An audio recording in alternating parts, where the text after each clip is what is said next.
are entirely responsible for all show content and do not in any way reflect the opinions of KYOK Radio, its sponsors, staff, or management. You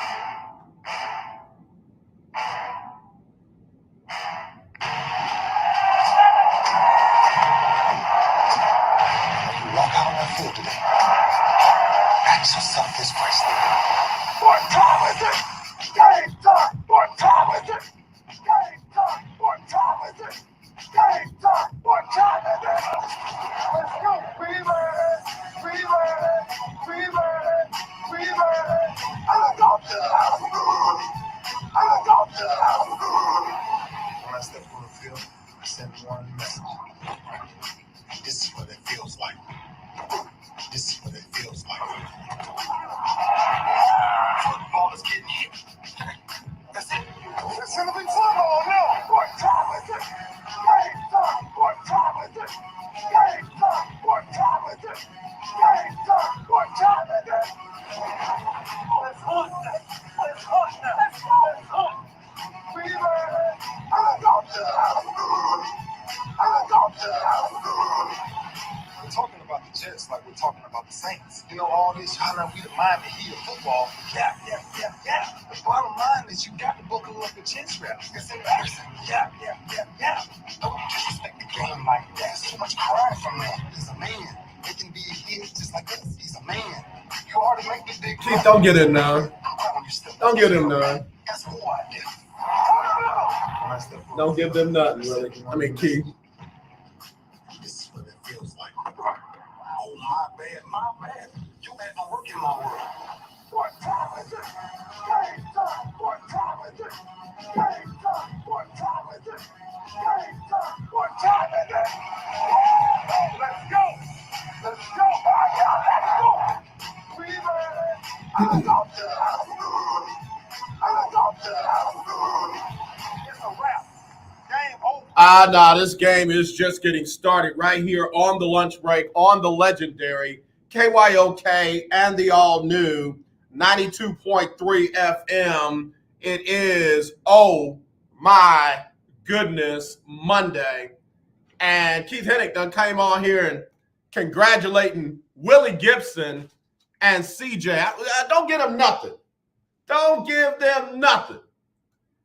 Keith, you and I, we ain't never played spades together. But if you was my spades partner, we talk mad cash trash, whether we up by 100 or whether we bidding a blind 10 just to get back in the game. We ain't giving them nothing. Willie Gibson wasn't right. CJ wasn't right. None of them. Congratulations to the Rams. They did what they needed to do to pull that thing out. But I ain't giving no love to Willie Gibson and CJ. Oh, my goodness. No. Can't do it, won't do it, not going to do it. Not going to do it. And Willie, don't call him here today messing with me.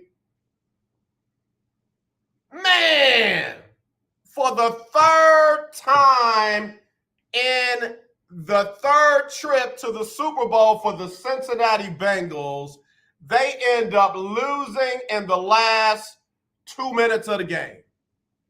I mean, come on, bruh. And I'm not going to talk about the refs. I'm not. I just wish they would have let them play like they had all game long in that last 2 minutes. I know there was a questionable call on offensive pass interference, at least face mask. But if you don't call it, and then there was a call earlier in the game where a Cincinnati Bengal wide receiver got his jersey pulled near the goal line. If you're not going to call that all game long, don't start calling it in the last 2 minutes of the game. Whatever y'all was doing in the first 3.75 of a quarter of a game, do that. But I got to give credit to the Rams. I got to give credit to the Rams for stepping up when they needed to step up, making the adjustments that they needed to make. Aaron Donald is the real deal for real. And I don't know what the deal is with Cooper Kupp. But that young man just finds a way to get on. You know that song say, all I do is win, win, win, no matter what? Cooper Kupp needs a version that say, all I do is get open, open, open, no matter what. That dude just finds a way to get open when he had to get open. And then on 4th down and 1, what'd they do? They gave the ball to Cooper Kupp. I ain't mad. I'm not mad about stuff like that. That's football right there. Here it is. Stop it. That Cincinnati Bengals kind of reminded me of the Ohio State Buckeyes defense in the national championship game when they left Devontae Smith open, covered by linebackers, and in soft spots of the zone. You cannot have a defense that leaves Cooper Kupp open or one-on-one with an Apple. Yeah, I said it. Eli Apple. Your mama is amazing. I love your mama. But, bruh, that dude can't cover a bed, as Todd would say. Man. Congratulations to the Rams. Hold on, let me get my light right. I need y'all to see me fussing today on Oh My Goodness Monday. Get my light right. Is it on? Is it on? Let me get, yeah, there I am. There I is. Keith Hennig said, broke my heart. Yeah, they did. They broke mine too. I thought this was going to finally be the year. The defense for the Bengals shut the Rams down and after they put up those points.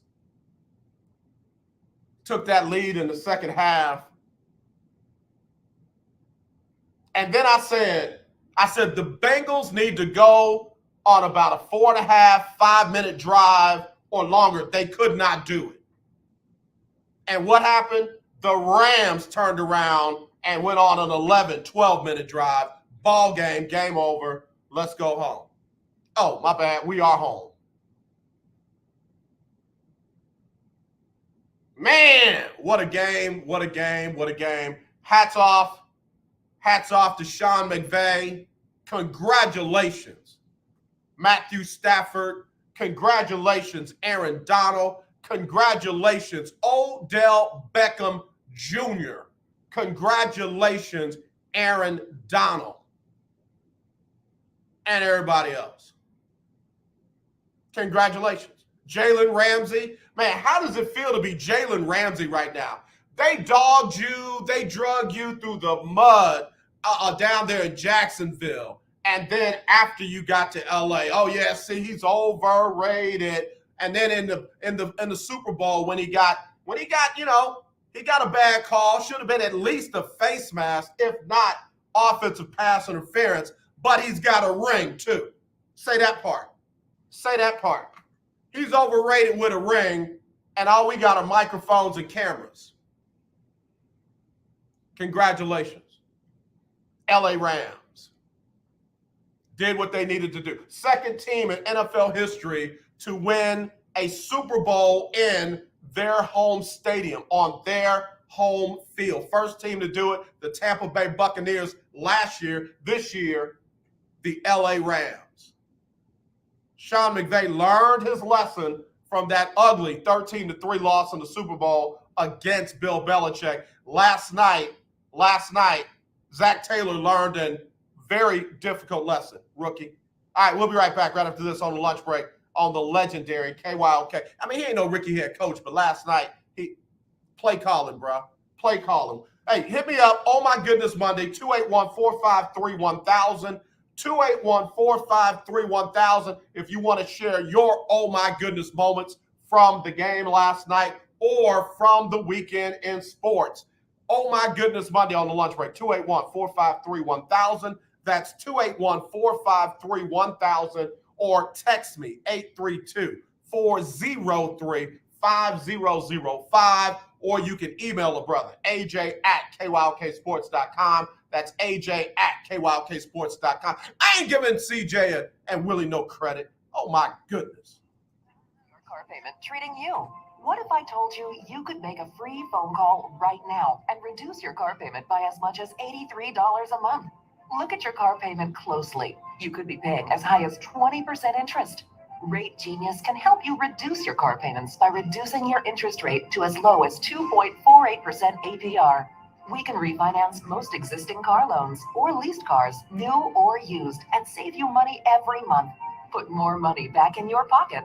The call is free to find out how low we can lower your car payment. 5 minutes of your time right now could save you hundreds of dollars a year. Call Rate Genius now. 800-811-4169. 800-811-4169.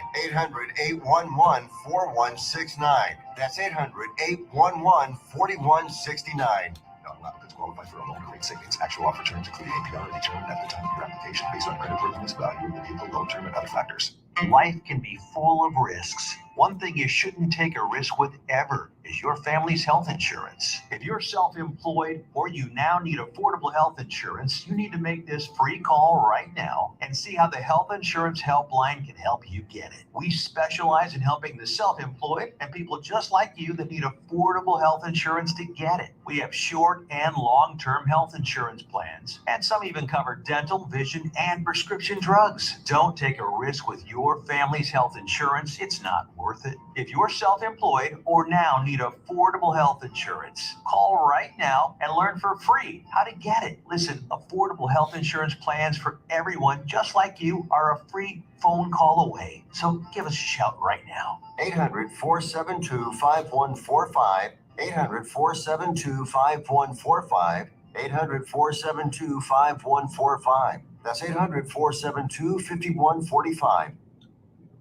The legendary KYOK 1140 AM and 92.3 FM. The legend continues.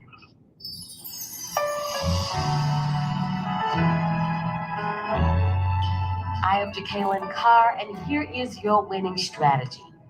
If and when you leave your house, you may leave one way, but when you step out in your vision, you will return differently. People may not understand, but you gotta keep pressing toward the mark of a higher calling. Your destiny is tied up in your shift. Your marriage is tied up in your shift. Your finances, your ministry, your children. And it's even time for the young people to catch this shift. The enemy knows that if the young people catch a hold to it, he's going to be in some serious trouble. I want you to understand that you are special to God. You must remember that you have done great things, but you have more greatness that has not been released. Don't stop at the success that you have, but keep going because there is greater. You got to. You're having your lunch on the lunch break with KYOK. Yeah, I gotta bump some California love after that halftime show last night. And I had a few people who wasn't feeling the halftime show. I know people who don't really rock with hip hop, so they were like, all right, it was okay. But I gotta tell you, this old school dude right here who used to host a show called Rap Attack on WBLZ in Cincinnati, Ohio, loved every bit of it. Loved Snoop, loved Dre, 50 Cent hanging upside down doing his joint. I mean, man, Mary J. Is Mary J. Blige still booed up? It is Valentine's Day. I'm trying to make sure she gonna get something today. I don't want Mary J. not to have a card or some flowers, candy. Mary J., holla at your boy. If your phone is dry, Mary J., holla at your boy. Is she booed up? What's Mary J's relational status right now? I need to know. Inquire. I'm asking for myself. Man, I'll be the first husband of hip hop. I'll be the first dude of hip hop. Please. Y'all can talk about me, write about me. Y'all can say whatever you want. I'll be right there holding her arm, baby. You all right? Here, let me get that for you. I'm just telling, loved every bit of Mary J. Blige with her can't dance self. Love her. That baby said, no more drama. Translation, AJ, call me. Loved every bit of it. Loved every bit of it. I'm telling you, hold on, let me hit this again. Do it again. I loved it. Eminem did his thing and then kneeled after his performance. He had asked the NFL about kneeling in honor and support of Colin Kaepernick. The NFL told him no. So he took a very opportune time when Dr. Dre and Snoop slid into a song that Dre and Tupac did. This one right here, California Love. So it was kind of like he was kneeling in honor of Pac as opposed to kneeling in honor of Cap. But I'm gonna just tell you, man, I'm the NFL with the whole, we are consciously aware of racial injustice and inequities and systematic racism and all that. Man, please. I love Eminem. 8 Mile is still one of my favorite movies. If he was kneeling in honor of Pac, got it, love it. If he was kneeling in honor of Cap, got it, love it. I'm just, people don't want to be told what to do. Don't tell us we got to wear masks. Don't tell us we can't, we got to have a vaccine. Don't tell us we can't vote for a dude for president, he not get elected, and we can't come down and tear up the Capitol.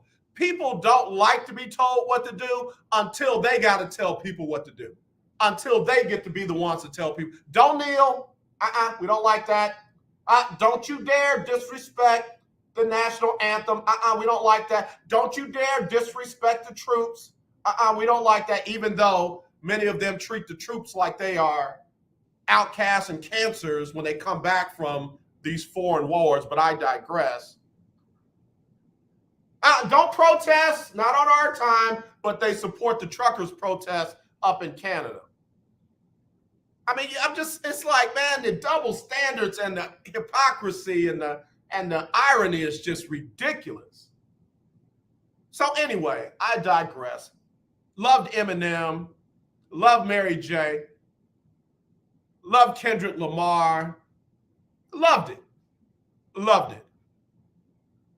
Keith Hennig, Apple deserved all of that. Yeah, I had to give him some. I had to give him, man. He's like, remember when Michael Jackson got up and said, I want to thank my brothers and Jermaine? Like, Jermaine is one of your brothers. Why you separate them out? I love all the Ohio State current and former players and Eli Apple. Like, you in, but not really. You in, but you out. Like, I'm hollering at you, but don't rock with me. Bruh, come on. Turn around and knock the ball down. Do that. It's Cooper Kupp, for Christ's sake. Wherever he goes, you go. Do that.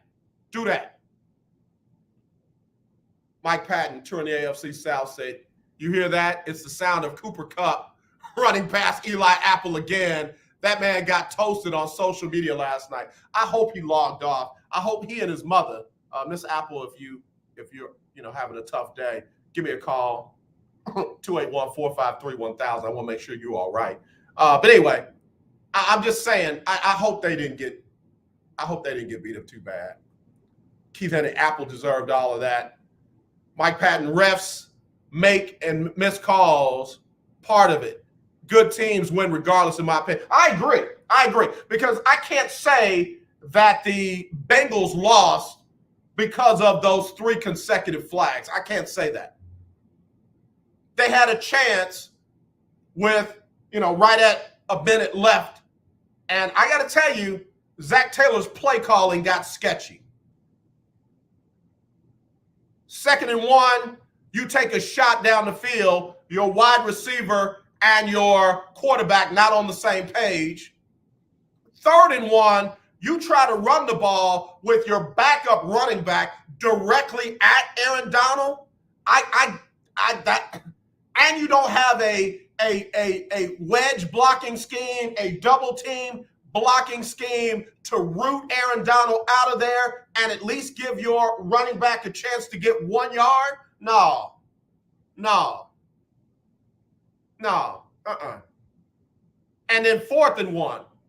That nonsense. 4th and 1. That play. Number one, I know what Joe Burrow was trying to do. Joe Burrow said in his mind, I'm going to hang in this pocket as long as I can and get this pass off. Well, you hung in too long, and then, of course, you were about to get sacked, and then you threw up some nonsense.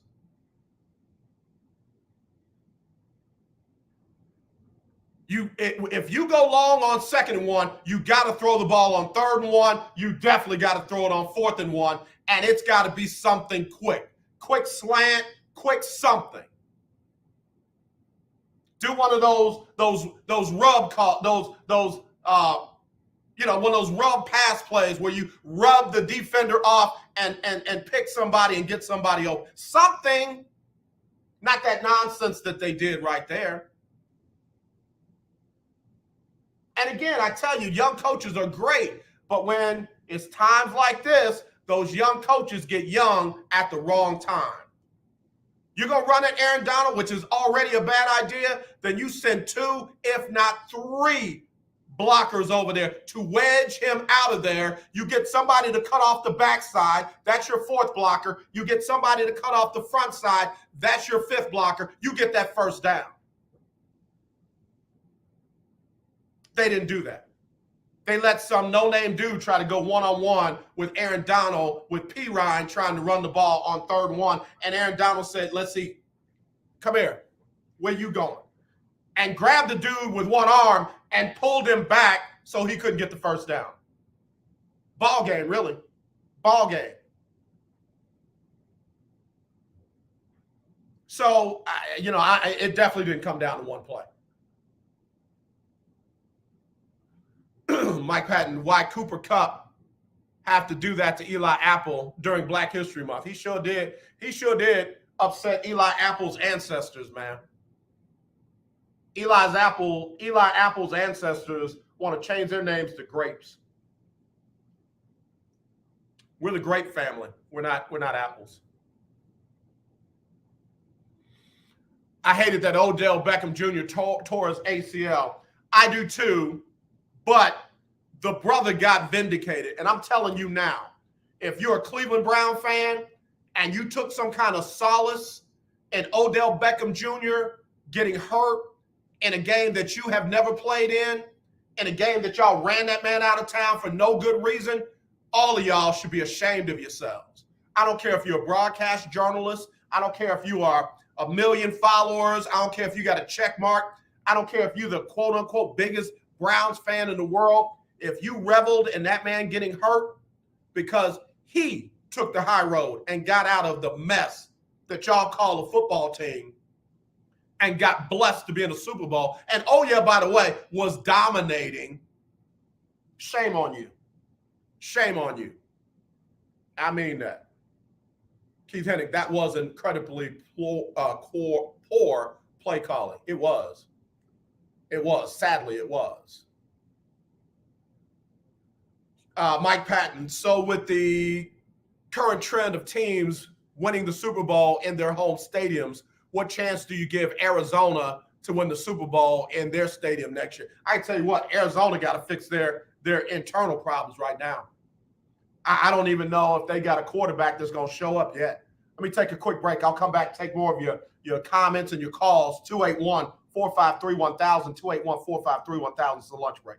I'm Houston Mayor Sylvester Turner. I wake up every day to work for our community, and Harris County Judge Lena Hidalgo does too. When the pandemic hit, she put people ahead of politics and fought for our communities. When they came after our right to vote, she fought back by extending voting hours and tripling early vote locations. I'm with Lena Hidalgo because she's with us. Join me in voting for Lena Hidalgo. Early vote is February 14th to February 25th. Election day is March the 1st. Political advertisement paid for by Lena Hidalgo for Harris County. Are you looking to start a business? From side hustles to major business opportunity, Franchise 123 connects franchise buyers with sellers. And we have over 4,000 franchises for you to choose from. In one simple 30-second call, our live agents will sign you up to the platform. This is not a hard sales call either. We give you free access to our database. Yes, free access, no cost. We are the largest online franchise database in the world. You can find 95% of all businesses. Buying a franchise doesn't have to be complicated. We make it easy, and right now, some have no startup fees. You can turn your special skill into a franchise business, or go full scale with all the top franchise businesses in the world. Sign up with Franchise 123 now and get your free guide to franchise success now. Call 800-419-5344, 800-419-5344, or text Franchise 123 to 63566. Text Franchise 123 to 63566.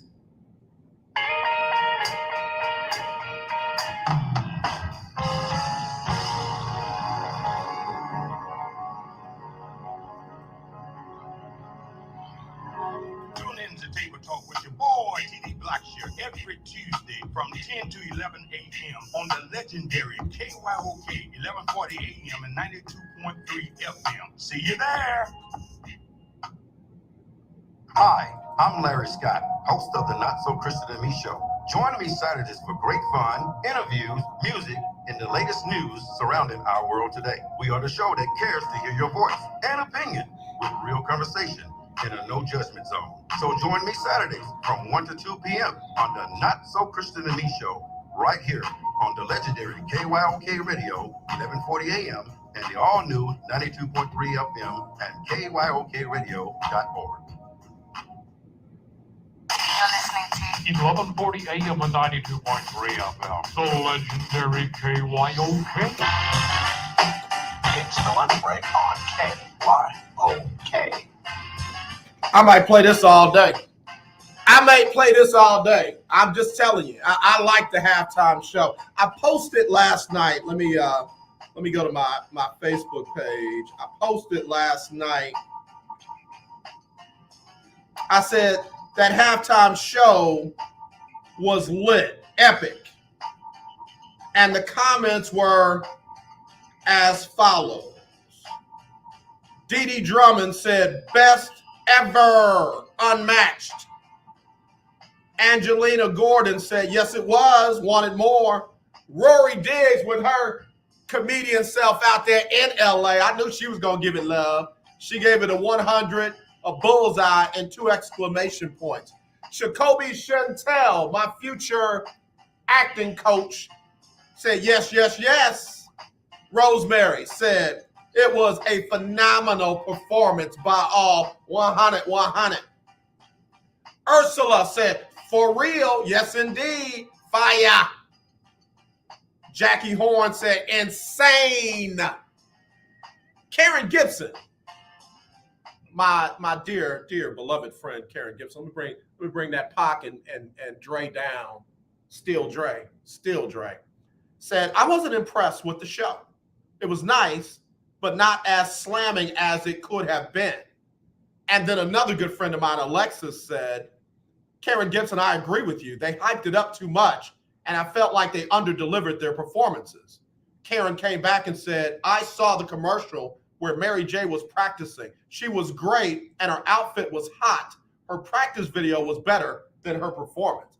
I get it. Not everybody was feeling it like I was. I don't call it the best ever. Prince still has that one for me. Prince still has that one for me. His halftime performance, in my opinion, was the best ever. For me. That ain't for us. That's for me. So, yeah, I can appreciate Karen Gibson and Alexis not liking it. Sue Clark said, totally agree. Amy, Claire, Boucher, Castro, Smith, Barney, Johnson, Jones III said, heck yeah. In her Steve Austin voice, can I get a heck yeah?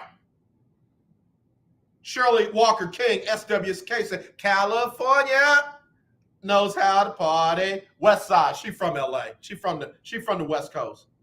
Chrissy said they were all phenomenal. PJ said amazing. Monica Morris Howard, the Queen, said, yes, it was.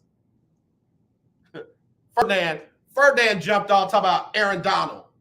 Man, get off my post. Ferdinand Caller of the year 2017. Get off my post, bro. Kathy Hughes, yes, indeed. My little sister, KNN, Kelsey Nicole Nelson, said she loved every minute. Byron Johnson, one of the baddest Little League football coaches in the nation, gave me 3 fires. Michelle Saxton said, awesome sauce. Ruby said, yes. Keith Hennig said, nerp. Prince is still the king of halftime shows. Ain't no argument. Ain't no argument. My brother-in-law said, man, 50 coming in upside down, Mission Impossible style, crazy. Loved it. My big dog, big brother up in Dallas, Lee Gonzalez, said, bro, we were losing our minds. Our kids, on the other hand, were like, why? LOL.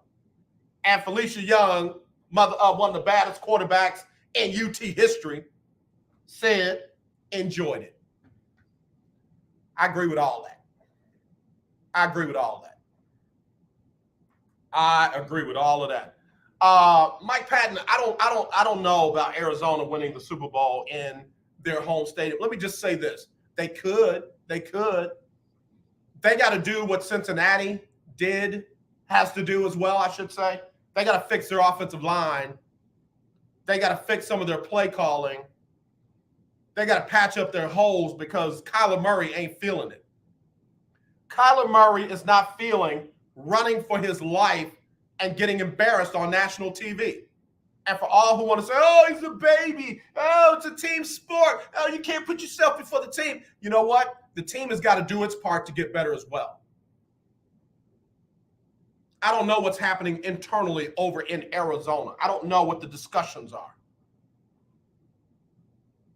You know, I saw an article where they say, you know, Kyler Murray wants to blame everybody but himself. I don't buy that. I don't believe that.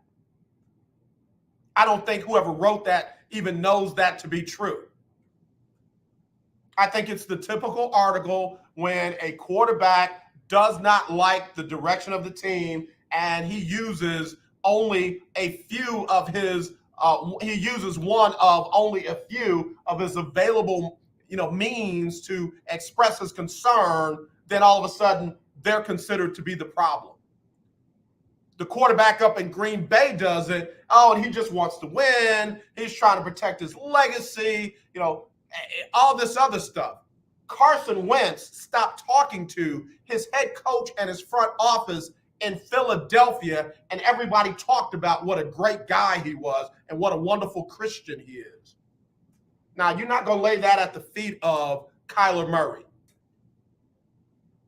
Kyler Murray has a head coach that never should have gotten the job and is proving to be who I thought he was. The way Kyler Murray was running for his life at the end of the year, that's on the Arizona Cardinals front office. It's not on him. Ben Sutter III, what up, B? Great show. Man, these shows on the BS3 network, good God, y'all got to get down with it. Listen, what you do is you got a Roku streaming device, download BS3 TV, and you're going to find The Lunch Break on KYOK, and you're going to find some other great shows. And, man, I'm telling you, I love them. I love them. I love them. I'm glad to be a part of the family. Ben Sutter III, the Bengals line was getting abused. It sure did. Sadly, it sure did. Mike Patton, the Bengals offensive line became the living embodiment of turnstiles as the game went on. The Rams were blowing by them. See, again, the Rams made an adjustment. The Rams went to this overload on one side, and the Bengals didn't adjust to it.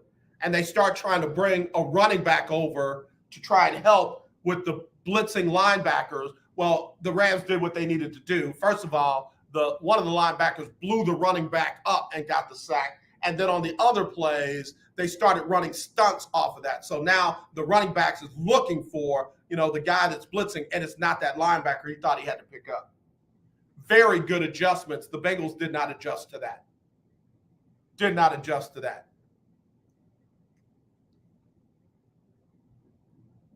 Mike Patton, Mary is single and mingling. Hey, Mike, do me a favor. Drop her my number, bro. Drop her, please, Mike, help a brother out. Just say, it's Valentine's Day. I'm just trying to make sure she got, something. Make sure she got a few things. Keith Hennig, Joe Cool got humbled, but it wasn't his fault. The coaching staff did a terrible job in the fourth quarter. They really did. They really did. And it's not hindsight being 2020. I was saying the same thing during the game, that a couple of things that they did. I wasn't mad that Zach Taylor went for it early on fourth down. I kind of questioned the play call. But again, the adjustments to what the defense was doing. Like there was let me get this dude's name. Y'all bear with me. I want to make sure I got this right. Yesterday. Yeah. Bang. Hang on. I want to make sure I got this right. Ashawn Robinson.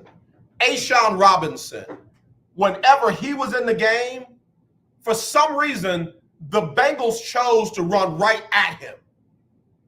And Robinson wasn't having it. And I think what they were trying to do, the Bengals were trying to run away from Aaron Donald and to the opposite side. But if the Rams have put Ashawn Robinson over on the other side, you got to make an adjustment to get out of that run call. You go with a hot slant. You go with a quick out. You go with something that makes them question what you're going to do when they got Donald and Miller on one side and Ashawn Robinson on the other side. They didn't do that. They didn't make that adjustment. They just kept being boneheaded and let's run away from Aaron Donald and run directly into Robinson. Robinson said, let's eat. Robinson said, let's eat. CJ said, y'all, these guys are in their late 50s and middle to late 40s. They were great. No, they were definitely great. That halftime show was hot. Again, some people didn't appreciate it. It ain't for everybody. Okay, hold on. Let me get a call. Hello, you're live on the lunch break. Who's this? Is this my brother, AJ? Man. Andre Jones? What do you want, man? I'm just following a man of my word. I said I would talk to you on Monday, and I'm doing as I said. Hold on, bro. Let me give you another number to dial. 832-403-500. Hold on. Let me put do not disturb on. 832-403-5005. Hit me back on that. Indeed. I mean, what do you want, man? You just want to rub it in? Go ahead, rub it in. You got your 15 seconds of fame. Go. No. You're beyond that. But no. I'm just a man of my word. I said on Friday, you told me to keep my phone on. You just made me spit my coffee out on the control board. Oh, my bad. Keep talking. I got to go get napkins now. Fooling with you. I mean, I'm just saying, you said on Friday we would talk. If the Bengals win, keep my phone on. And I said, no, we'll talk on Monday. And here it is, Monday. And as the man of integrity I strive to be on a daily basis, I'm keeping my word and I'm calling you on Monday. Y'all forgive me. I just spit coffee, tea, actually, all over my control board, fooling with Willie Gibson. Did you really? I thought you were playing. Are you serious? I'm not playing. I had to get up and go get napkins and stuff, fooling with you. Wow. I'm going to get, and it's on video, so my program director and general manager, they're about to get me. Fooling with you. Uh-oh. My bad. Do you feel bad? You should feel bad. If you hadn't called me, I don't feel bad. I said my bad. I don't feel bad. No. What do you want, man? You're like that little brother that just won't go to your own room. What do you want? Just chopping it out with my brother. That's it. Talk about, recap the Super Bowl. Review the Super Bowl. That's it. What Super Bowl? There was no Super Bowl yesterday. They canceled the game, COVID. Oh, wow. Yeah. That's how we do it. Yeah. Okay. Yeah. Enough. Yeah. How about the halftime show? What'd you think of the halftime show? The words of my favorite American Idol judge, Randy Jackson, it was just all right for me. Willie, do you even like hip hop? You probably don't even like hip hop. Tell the truth. I do, man, but man, I'm not going. Who's your favorite hip hop artist of all time? Go. LL Cool J. Uncle L. Future the Funk. Yeah. Okay. Funk. FUNK. For somebody trying to catch me up. No, Future of the Funk. Yeah. The dude that rhymed girl and foil. Hey, I'm the guy that pick you up from work early, take you to breakfast, lunch, dinner, and breakfast. The same. That's Uncle L, man. The same. Man, you're the last Hey, by person. the way, I had no idea. Listen, real talk sidebar, I had no idea. Talk about your buddy KT. I said that around her at the time the song came out, and she just laughed. I had no idea what the lyrics meant. I just said it's Uncle L, LL. And then when I later on found out what he was in fact referring to, I was like, oh, okay. Yep. Willie, I got to take a quick break. Do you have a minute or you got to go? Yeah, let's go. All right, stay right there. Willie Gibson, I got to give him some time, some love. He really is my brother. I love him. But I can't say, go to your room. What do you want? I'll be right back right after this on the lunch break.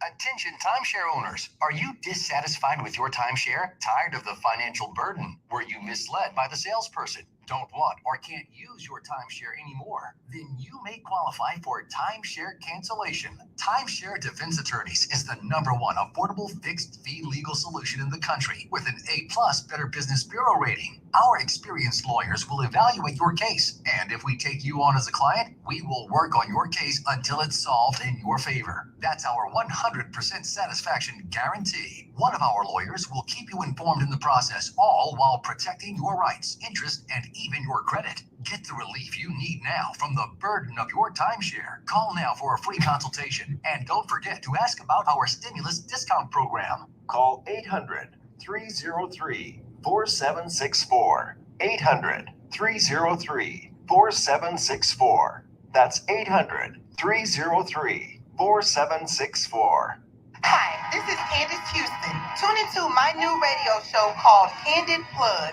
Every Saturday from noon to 1, we will have engaging conversations on current events, topics that affect the community, and religion. Join me each Saturday from noon to 1 for my new show called Candid Plug, where you plus me equals us, right here on the legendary KYOK 1140 AM and streaming live on KYOKradio.org. You're listening to 1140 AM and 92.3 FM, the legendary KYOK.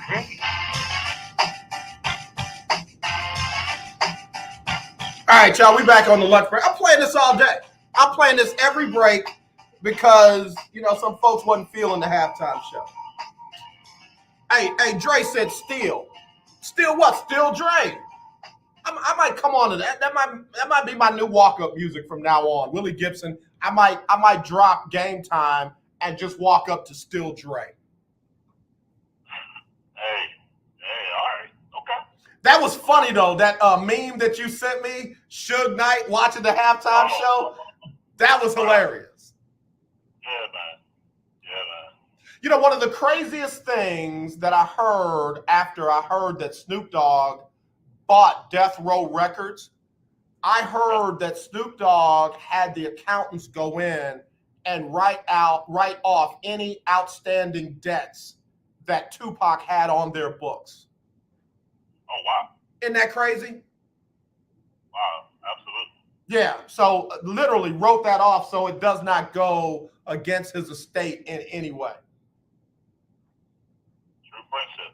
Yeah, I mean, again, if you think about it, that was one of the ways Suge tried to keep his hooks in Pac, was telling him, yo, man, you got like millions in recoup that you still owe us. Yeah. I'm just trying not to talk about the game, so let me get to that. I know, I'm going to let it ride for a minute. I'm going to get to that. You said that the Rams were going to sack Joe Burrow a lot. They did. But Joe Burrow then was still in it. They still had a chance to tie it and or win it. I really, man. Go ahead. You know why they were still in it. Why? I'm sorry. Why were they still in it? Because Odell got hurt. I agree. There was no players that entire game. I agree. We're not even talking about this. I agree. I think if Odell Beckham Jr. stays in that game, it's either a higher scoring game or the Rams pull away, because Odell was about to eat. Oh, without question. Yeah. Without question. And Cooper Kupp is the real deal, bro. I don't care what anybody says about him, how he gets open. Remember Marvin Harrison when he played for Indianapolis? Guys always had a bunch of comments about how he got his balls. Regardless of how he got his ball, he caught him. And Cooper Kupp is that dude, bro. He will find a way to get open. He'll find some yards after the catch, and he makes plays. Oh, without question.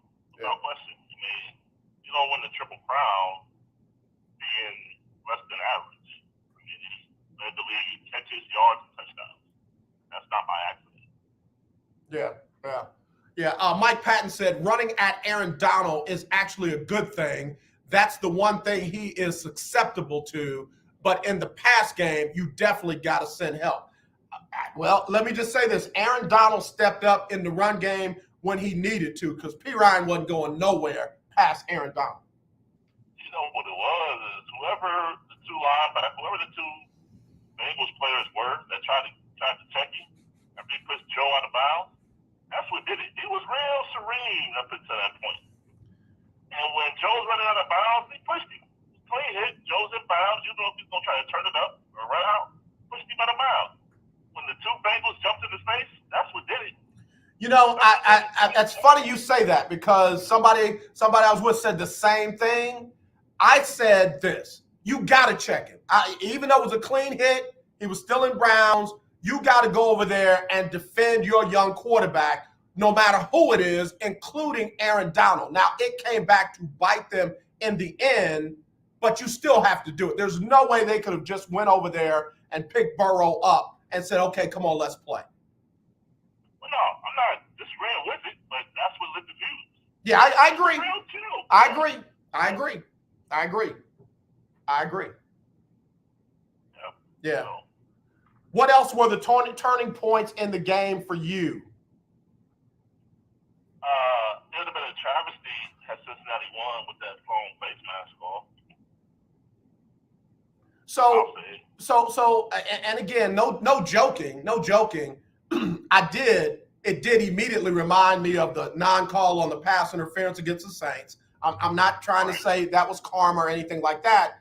But my thing was, if you're going to let that go, and there was a potential hold in the first half, if you're going to let those go, and that's the way you're calling the game, just call the whole game like that. And they did a flip at the end. They did a flip. Everything that touched the wide receiver after that was considered holding or pass interference. Oh, I think not Pereira, but whoever the referees are, now somebody made a call. Like, we missed that call, right? So, here's the thing. This Cooper Kupp. Yeah. We just talked about how great he is. The referees are watching Cooper Kupp. Right. So, that wasn't a bad call. They watched him. On the last one, Eli Apple grabbed him twice. The first one he might have got away with, but they grabbed it the second time. He had to throw the flag. Regardless of, I don't know. Yeah, no, I'm not disagreeing with you, because number 18 for the Rams tried to get a call. It's like, dude, no, don't ever turn around in an NFL game with your name being what it is and hold your hands up and ask, where's the call? You're not going to get that call. Cooper Kupp, on the other hand, he's going to get that call. Exactly. I was really, I totally agree with that. You're going to get that call because of who you are. Right. No, I agree. He established himself in the league. Like you said, does 18 get that call? No. But, Cooper Kupp, we got to throw that. Yeah, no, I agree with you. So here's the thing. A lot of folks are talking about how Cincinnati is going to be back. Folks don't realize it's not easy to get back to the Super Bowl after you've been there. Jerry Faust, one of the best coaches I've ever had, said, enjoy every bit of this. There is no guarantee you'll ever get back here on any level. And that proved to be true. And it's the same thing with Cincinnati, man. They missed a perfect opportunity. It was 33 years between their trips to the Super Bowl. I don't see them as an automatic insert back into the Super Bowl next year. No, absolutely not. I don't see them as an automatic insert to winning their division. True. Next year. True that. That's what I'm saying. That's exactly what I'm saying. Cincinnati had to make the most of their opportunity, and unfortunately, a play here, a call there, a decision here, a decision there, cost them the game. Exactly. Yeah. Exactly. So, I mean, I couldn't, not to be a homer in this, but, seeing that I am a journalist that covers the Cleveland Browns, the Browns very easily could have won that division if two games go differently. So, Cincinnati won the division at 10-7. The Browns were 9-8. Swept the Super Bowl representatives from AFC as well. So, I mean, there's no guarantee they're getting back. Yeah. In 2022. Yeah. Clear that. Somebody asked a question about now that two teams have won Super Bowls in their home stadiums, does Arizona have a shot next year? What are your thoughts? They got some issues in Arizona. Yeah. Where they can focus on that. There's some issues to discuss. Yeah. And to clear up. So I'm not ready to go there right now. No.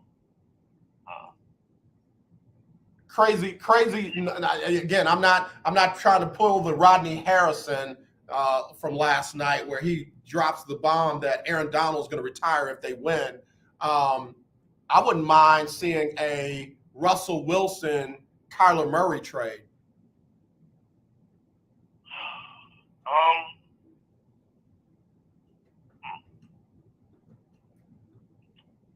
No. Here's why. I could see it from Arizona, but Seattle, you still got to pay, and you have no weapons in Seattle. What Russell Wilson does in Seattle is, for lack of a better term, magical. Yeah, no, he makes up for a lot of their mistakes offensively and defensively. Yeah. Yeah. So you gonna put Kyler Murray in that? Yeah. And they have no picks because you traded for Jamal Adams. Number one, your top 10 pick is gone. I don't know. Yeah, it's gonna be interesting. Willie, we got to wrap it up. Tell everybody where they can find you and follow you, man. Will Gibson 7, Twitter and Instagram. Facebook, Will knows the most talking sports. See, because if I'd have picked the Bengals, I could have stayed, right? That's what it is. Because I picked the Rams, I can't stay. Go to your room, bro. Get out of here. Get out of my room. Ma, Willie's in my room. Okay. All right, I get it. That's fine. Brother, I'll holler at you, man. I appreciate you as always. No doubt. Always. Appreciate you. Will Gibson, good brother. Let me get Sybil Wilkes on here real quick. What you need to know. I got to do birthdays, and then we'll have the Coach Johnnie Cole with the HBCU Stroll.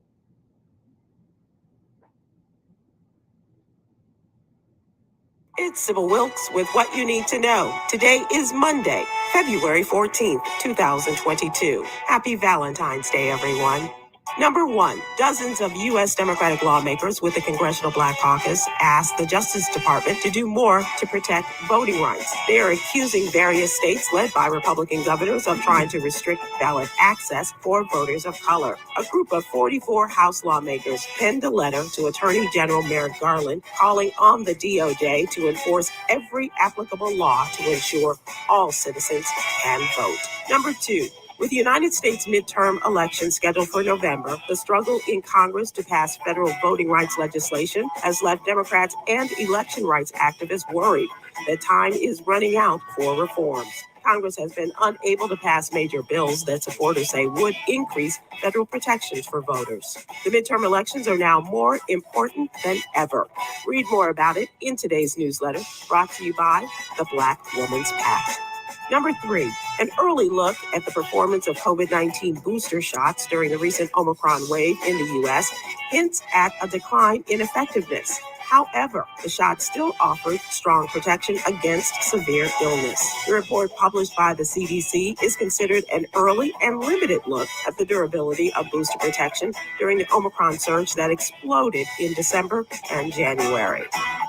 A Purdue University police officer received death threats and is on leave after he was caught on video using his elbow to pin a black student to the ground by his neck. The student, identified as 24-year-old Adonis Tuggle, told the Associated Press that the officer also punched him and pressed his face into the snowy ground. A university representative said they are conducting an internal review of the officer's conduct during the arrest, and Indiana State Police will also investigate. Number 5. In 2002, Vanetta Flowers became the first African American and the first Black athlete from any country to win gold at a Winter Olympics. And now, Ilana Myers-Taylor, a bobsledder from Douglasville, Georgia, is following in the bobsled tracks and going for gold in Beijing. Taylor has won silver medals in the past, 2014 and 2018, as well as a bronze medal in 2010. Here's your daily inspiration from Yogi's Jewels. Say the things you want out loud so that you can hear them. Your voice is the most important voice. Join me today live on YouTube and Facebook at 7 p.m. Eastern, 6 p.m. Central with comedians Chris Paul, Huggy Lowdown, and social justice activist Coy Malone as we discuss today's top headlines and more. Thank you to our What You Need to Know partners, Alpha Kappa Alpha Sorority Incorporated and the American Heart Association. To subscribe to my free daily newsletter, please visit SybilWilkes.com. Be informed, be empowered. All right. Thank you very much there, Sybil Wilkes, for What You Need to Know. Let me do birthdays real quick. Happy birthday to my dear friend Cheryl King. Happy birthday to the voice of our disclaimer, Amber Shaw, celebrating her birthday. Bartley Thomas, my nephew, is 39 years old. I'm sorry, my cousin is 39 years old. Victoria Garrett, how you doing? Happy birthday, sis. Stephanie Duplantier, celebrating a birthday, along with Kimberly Armstrong, with your beautiful self. Happy birthday, Kimberly, up in the DFW. Mia Smith-Mallory is celebrating her 56. Wendell Nelson Jr. celebrating with Anthony Taylor, who's 48. Tony Patterson is 56 today. Monique Bates is 50. Shirlene Kate celebrating her 32nd. And Larry D. Smith celebrating his birthday today. Happy birthday to you all. Got some really good birthdays on the celebrity list. Happy birthday to the coach from Ohio State that tried to turn into a boxer. Woody Hayes cost him his job. Of course, he passed away in 1987. Happy birthday to Jim Kelly, the quarterback of the Houston Gamblers. All right, and the Buffalo Bills. He was born today in Pittsburgh. George Mirasan, big man from the formerly of the NBA, was born on this day in Romania. Drew Bledsoe, the guy who, if he had stayed healthy, we would never have gotten a Tom Brady. But anyway, it's Drew Bledsoe's birthday. One of my favorite quarterbacks of all time, may rest in power, Steve McNair, Air McNair from Alcorn, was born on this day back in 1973. Richard Hamilton, Rip, was born in 1978. And yesterday, the greatest college football coach of all time, Dr. Mr. Eddie Robinson. Yesterday was his birthday. All right, come on, Usher, do your thing, please. Oh, go shawty, it's your birthday. Ooh, it's your birthday. Go shawty, it's your birthday. Today's your day. Happy birthday to you. Make a wish. All right, y'all. Happy birthday, everybody. Let me get the top of the hour going. Here we go. The legendary 1140 AM AYOK Conroe at 92.3 FM A222CX. The views and opinions expressed on all radio shows broadcast entirely hosts, guests, and callers who are entirely responsible for all show content and do not in any way reflect the opinions of KYOK sponsors, staff, or management. All right, y'all. We're back here on the lunch break with the Coach Johnnie Cole and our HBCU Stroll. Coach, one thing I know is you're not up there in Dayton, Ohio. Where are you with all that beautiful weather you got going on behind you? Hey, I'm out here in sunny Phoenix, Arizona, enjoying myself and enjoying this beautiful weather and, ready to get this thing going, as always, on Monday. And, very excited. Great weekend this weekend. I picked the winner, the Los Angeles Rams, even though the Bengals is my hometown. And I was torn, but I had to go with the coach's decision of picking the best team. Man, let me tell you something. You, Willie Gibson, CJ, man, how in the world did y'all go against them Bengals, man? How'd y'all do that? Well, one thing about winning football games and winning championships, it starts with great defense. Yeah. And if you put both defenses together, even both of them are good defenses, you have to get an edge to the Rams because of their defense, their front seven, especially, of course, Donaldson, who I felt probably should have been the most valuable player. And Cincinnati has a great defense as well. But, they don't have those top guys. They have just a good group. And then when you look at the offensive side of the ball, you can't say enough about the Rams' explosive offense. And, a lot of people, gave Joe Burrows, put him up on a pedestal, but I think it was a little too quick, a little too fast. Even though he's taking the team to the Super Bowl and has been in big games, it's just a difference, man, when you got a veteran like Matt Stafford, coming into that game. So I even gave the edge to the Rams offensively.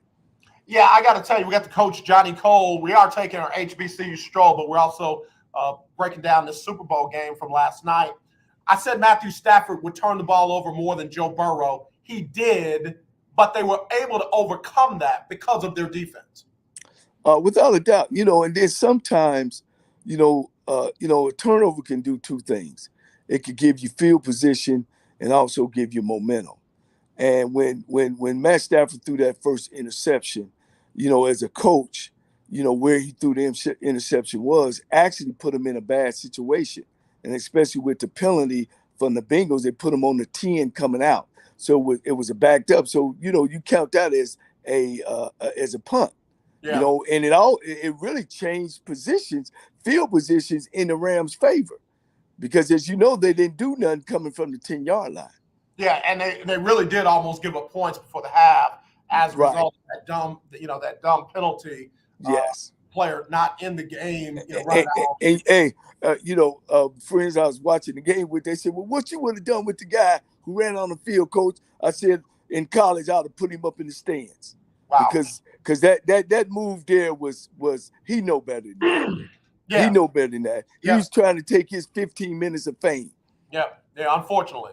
Coach, one of the big things from that game down the stretch was play calling offensively by the Cincinnati Bengals.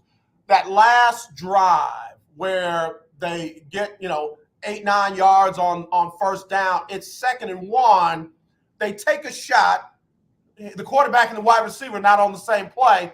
And then they try to run it on 3rd down directly at Aaron Donald. Does not work. And then, of course, you know what happened on 4th down. As an offensive-minded coach, what were your thoughts about the play calling and what would you have done differently? Well, two things I'd have done different. I would have had a run check, meaning we're going to run away from 99. If he line up right, we're going to run left.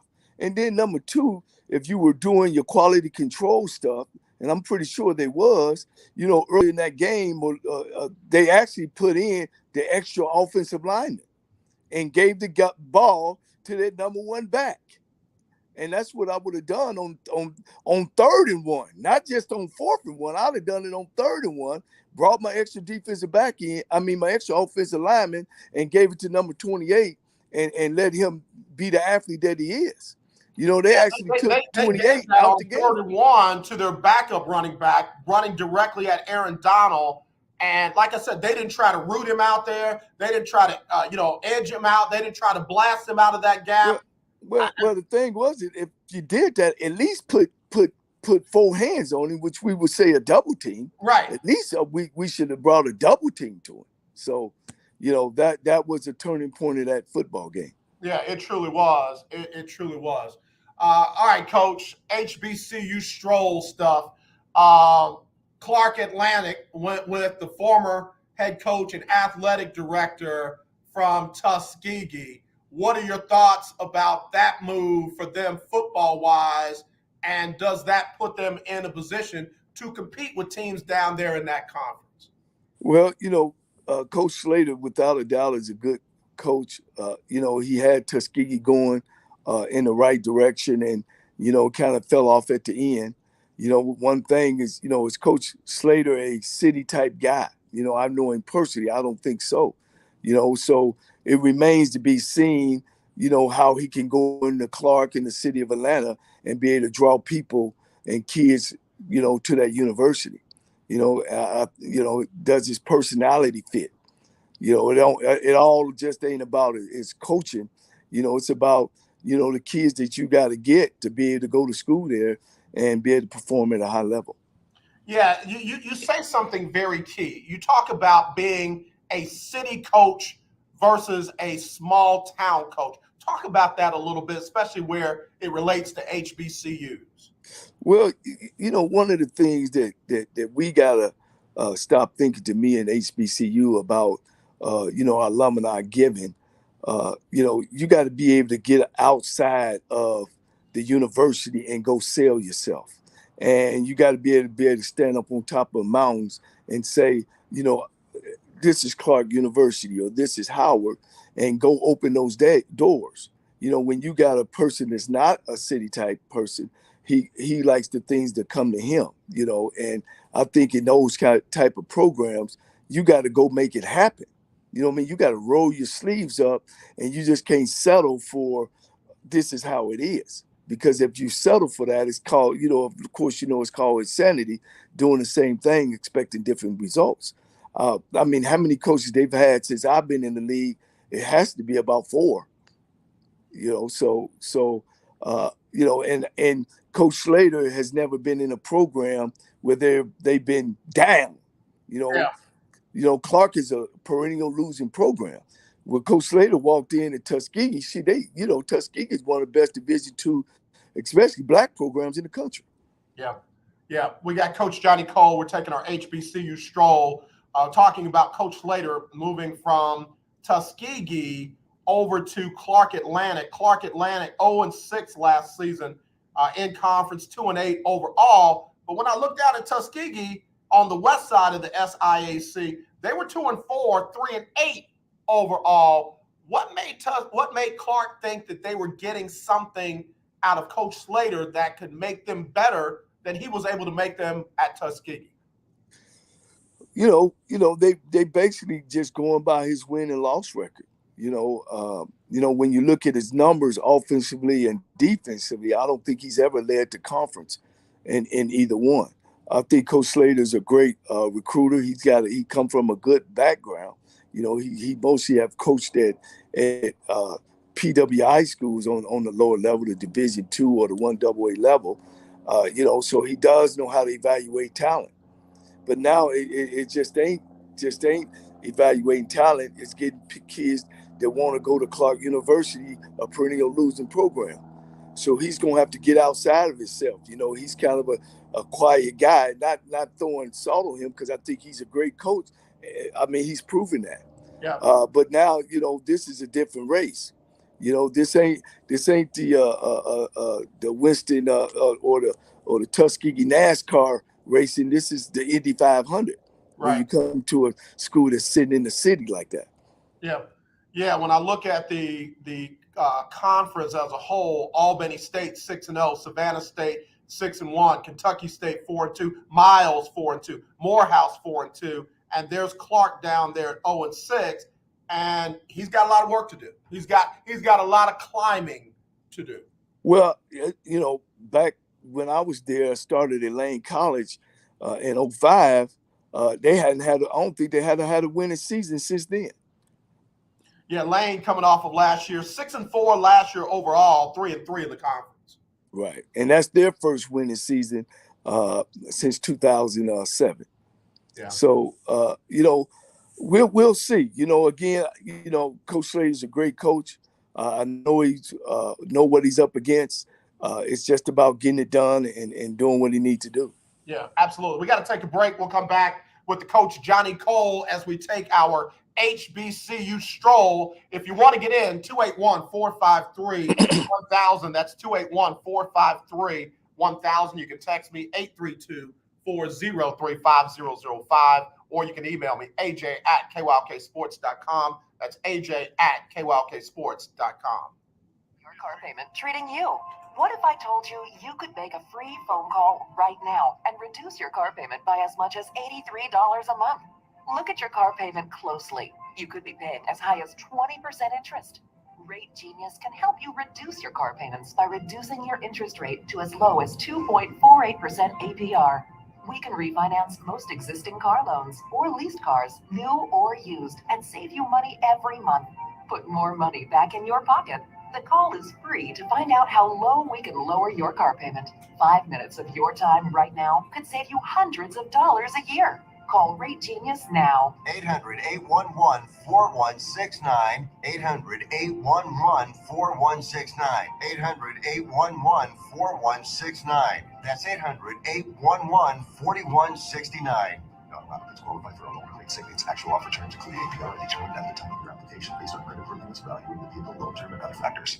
Life can be full of risks. One thing you shouldn't take a risk with ever is your family's health insurance. If you're self-employed or you now need affordable health insurance, you need to make this free call right now and see how the Health Insurance Helpline can help you get it. We specialize in helping the self-employed and people just like you that need affordable health insurance to get it. We have short and long-term health insurance plans, and some even cover dental, vision, and prescription drugs. Don't take a risk with your family's health insurance. It's not worth it. If you're self-employed or now need affordable health insurance, call right now and learn for free how to get it. Listen, affordable health insurance plans for everyone just like you are a free phone call away. So give us a shout right now. 800-472-5145. 800-472-5145. 800-472-5145. That's 800-472-5145. The legendary KYOK 1140 AM and 92.3 FM. The legend continues. Hey guys, this is your girl Brandy Nelson, and you are listening to The Lunch Break on KYOK. Yeah, I'm rocking Dr. Dre today. I'm gonna keep playing that joint right there. Halftime show. Now I gotta ask you, Coach, what were your thoughts about the halftime show last night? Fantastic. Okay. Beautiful. Okay. You see some African American dancers and singers and production managers and legends and it was just a beautiful thing, you know. And that's good to hear coming from the Coach Johnnie Cole. You know, and Rainbow and man, it was just they showed up and showed out from A through Z. I don't even know how what's my man came in there.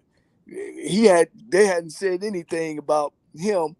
What's the other the black guy? Who you talking about? Lamar or 50 Cent? Not 50 Cent.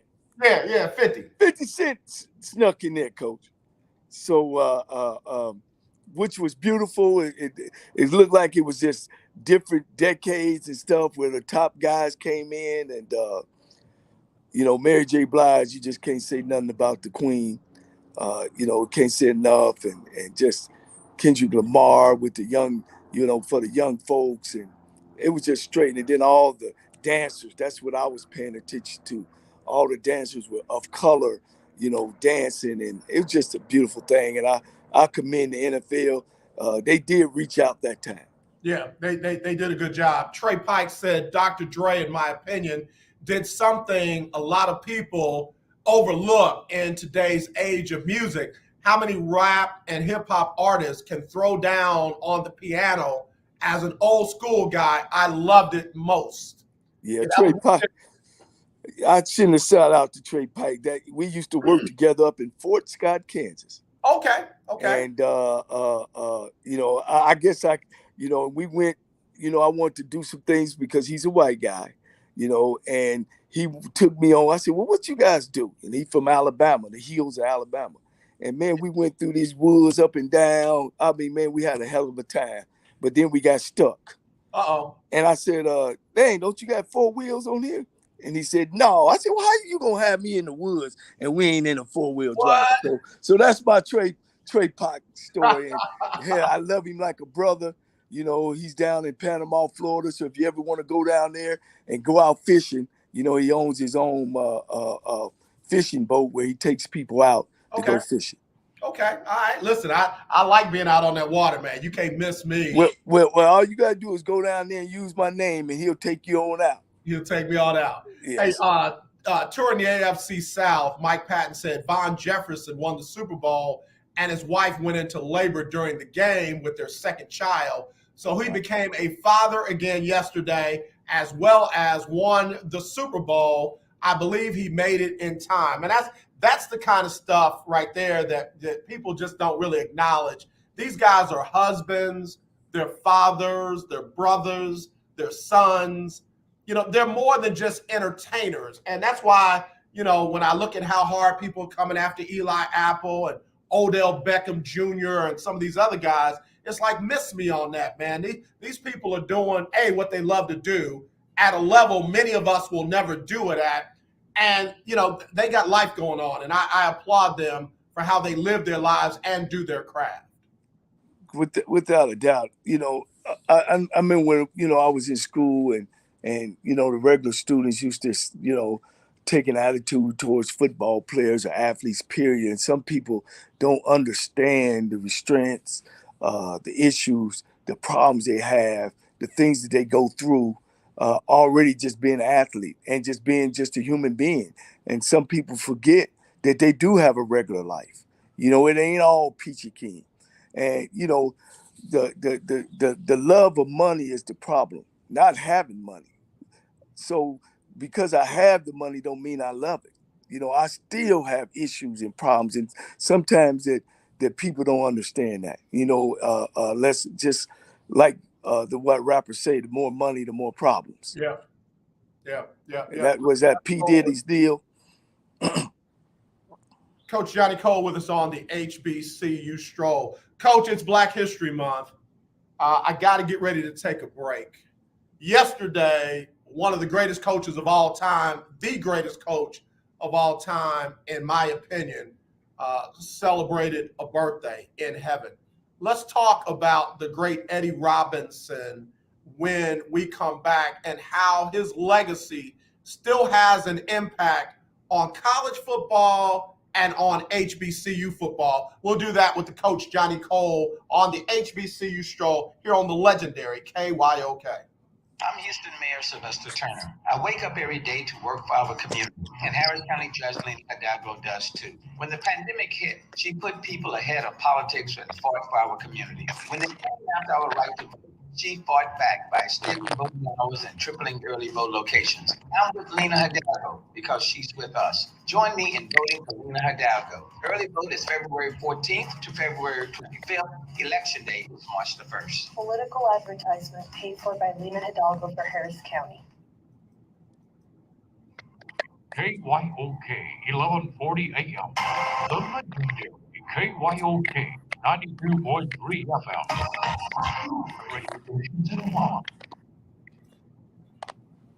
Talk with your boy, TD Blackshear, every Tuesday from 10 to 11 a.m. on the legendary KYOK 1140 AM and 92.3 FM. See you there. Hi, I'm Larry Scott, host of the Not So Christian Me Show. Join me Saturdays for great fun, interviews, music, and the latest news surrounding our world today. We are the show that cares to hear your voice and opinion with real conversation in a no judgment zone. So join me Saturdays from 1 to 2 p.m. on the Not So Christian Me Show, right here on the legendary KYOK Radio, 1140 a.m. and all news 92.3 FM at KYOKradio.org. Hey, you want some sports with your lunch? Well, tune in to the legendary KYOK at the lunch break. And I'm Raven Rogers. All right, y'all, we're back here on the lunch break on the legendary KYOK and the all-new 92.3 FM. We're streaming live, KYOKradio.org. We're on YouTube, Twitter, Twitch, and Roku. You got a Roku streaming device, download BS3 TV. You'll find a lot of great shows, and one of them, The Lunch Break, the legendary KYOK. I'm here with the Coach Johnnie Cole. We're taking our HBCU Stroll. As I said yesterday, was the legend himself, Eddie Robinson's birthday, Coach Eddie Robinson's birthday. Can you hear me? Yeah, I can hear you. Can you hear me? Yeah. All right. Coach Robinson, of course, in my opinion, greatest coach of all time. 408 wins in college, 165 losses, 15 ties, 9 black college national championships, 17 SWAC championships, and that doesn't even tell half the story. What does Coach Robinson's legacy still mean in college football and in HBCU football? Well, I went to my photos and I want to send you a photo of me, him, and Marino Castle. And when I was a player in the SWAC, they had what they call a SWAC tour. And I was able to sit and actually have personal conversations with Eddie. And what I got out of it now that I've been a coach, and I wanted to be like Eddie. I wanted to be the one to break Eddie's record. He set such an example of leadership, being with the same woman for 40 years, being at the same university and, getting kids up in the morning and pushing them towards, before we even talk about X's and O's. That's what made Eddie Robinson great. He truly felt and felt personal to each and every one of his players. I know Big Leonard Griffin, Patrick Scott. I know a lot of the guys that played over there that actually had personal relationships with Eddie. It wasn't just that you was coming through, he was your coach and he was done with you.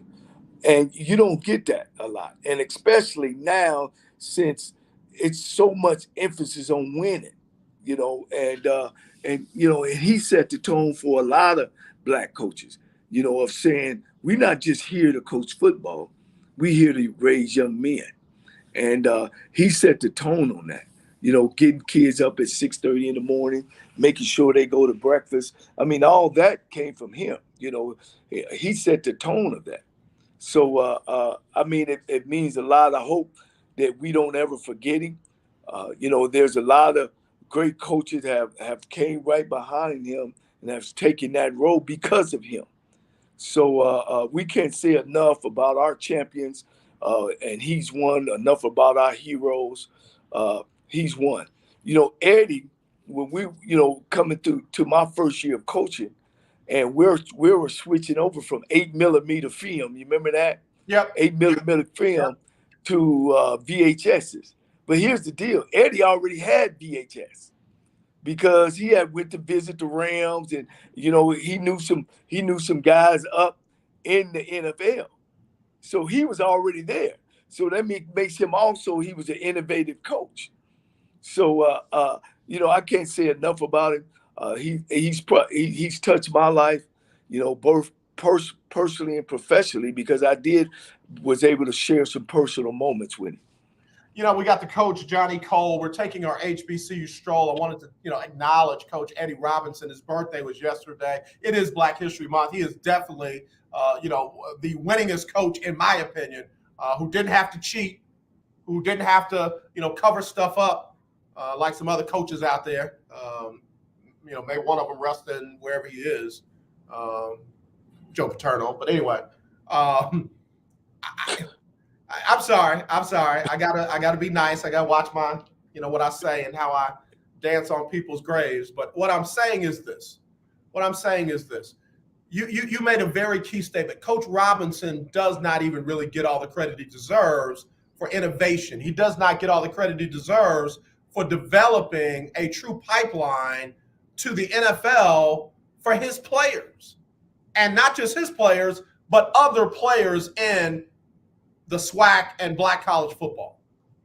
The one thing he stands around, and this is to these athletic directors, he was through longevity, you know what I'm saying? And, what he win? 20-some SWAC championships, all the great things he done. All his kids were graduating from school. He could be an example of what you look for, when you're trying to hire a coach. Right. I think now we're getting away from hiring a guy that's a disciplinarian, a guy that puts making sure this kid understand when he leave here that he's going to become a man, and he's not a football player 24 hours a day. Yeah. Because we put so much emphasis on football, I'll let the kid do what the hell he want to do. As long as he can come out here and perform on the field. And us coaches get seduced from talent sometimes, and sometimes that get us in trouble. Yeah. Eddie, you was going to do it his way or the highway. One thing that somebody told me, and I'll use it as a trivia question for Black History Month. I'm gonna see if you know who was the first marching band to ever march or perform at a Super Bowl. It came from an HBCU. Which school? Well, I would have to say Grambling, or the Grambling State Tigers marching band performed during the Super Bowl #1, with the Green Bay Packers and the Kansas City Chiefs. And somebody, I saw a kind of like one of those documentary history things.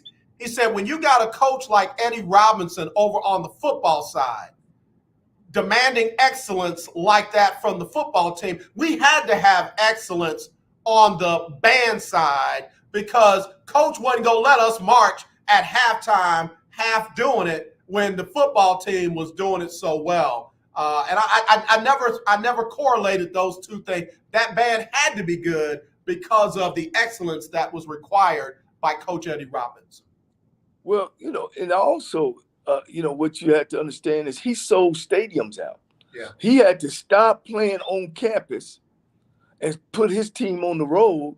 He got more money playing on the road. I mean, he sold out Yankee Stadium. He sold out the Astrodome.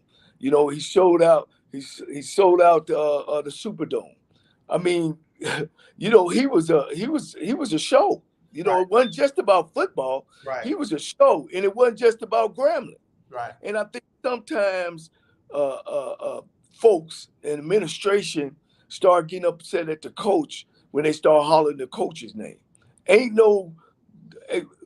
Believe me, Grambling was here before Eddie, will be here after Eddie, but ain't no way that Eddie Robinson carried that school on his sleeve and was opening a lot of doors for the excellent job that he did. Yeah. Mike Patton touring the AFC South. I sure hope this is wrong. He said he saw a rumor that Hugh Jackson may be bringing in former Baylor coach Art Briles as offensive coordinator at Grambling. I love Mike Patton. He's brilliant, does a great job on touring the AFC South.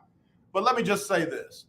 That would be a travesty if Hugh Jackson brought in Art or Kendall Briles, the son of Art Briles, to that historically Black college or university. I'm not saying that they shouldn't bring in people of color. I'm just saying those two, either one of those two, would be an insult to the legacy of that great school.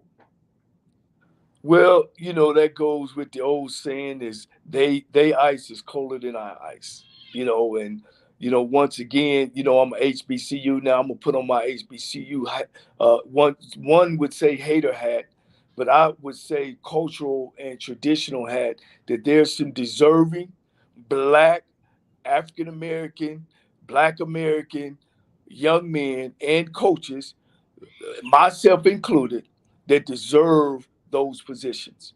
Because if we don't preserve those positions, and that's my problem with us bringing these non-HBCU guys in here, that now they don't get slapped around, then let me go back to my people that hadn't brought nobody with them now. Now, I'm going to say that.